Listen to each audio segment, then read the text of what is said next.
Hello and welcome. You are watching your daily news update for March 31st, 2026.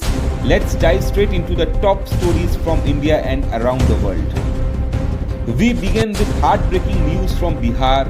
In Nalanda district, a tragic stampede at a temple has claimed the lives of at least 8 to 9 devotees. Several others have been injured. Eyewitnesses described scenes of chaos as the crowd surged uncontrolled during a religious gathering. Authorities have launched an investigation and rescue team were rushed to the spot. This incident once again raises serious concerns about crowd management at large religious events in India. Moving to international news, tension in the Middle East have escalated dramatically. An Iranian drone has reportedly struck a Kuwaiti oil tanker at Dubai port, setting parts of the vessel on fire. This comes amid the ongoing US-Israel-Iran conflict now entering its fifth week. The attack has sent shock waves through global markets and raised fears of further disruption in oil supply. And the impact is already visible on the oil price surge.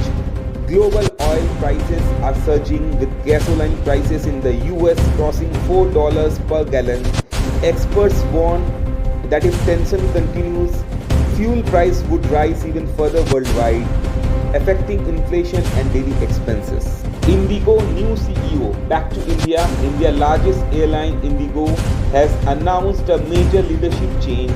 The company has appointed Billy Walsh, former British Airways and IATA chief, as its new CEO. This move is seen as a strategic step to strengthen Indigo's global presence and operational efficiency.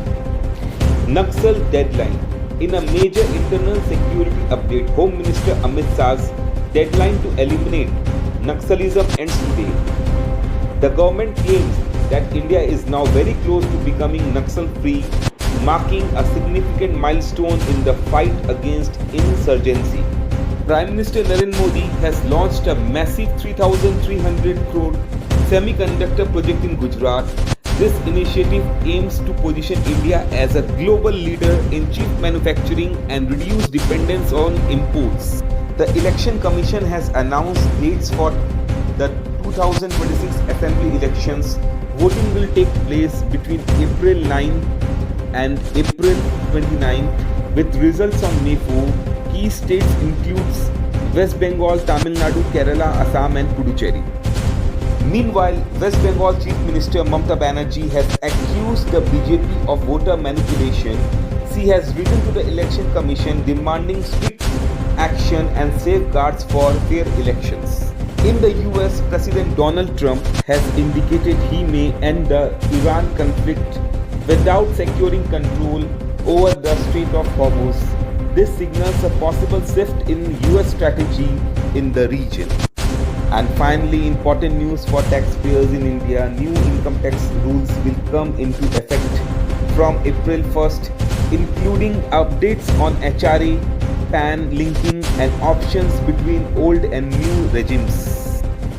That's all for today's top headlines. If you found this update helpful, don't forget to like, share and subscribe for more daily news. Stay informed, stay ahead.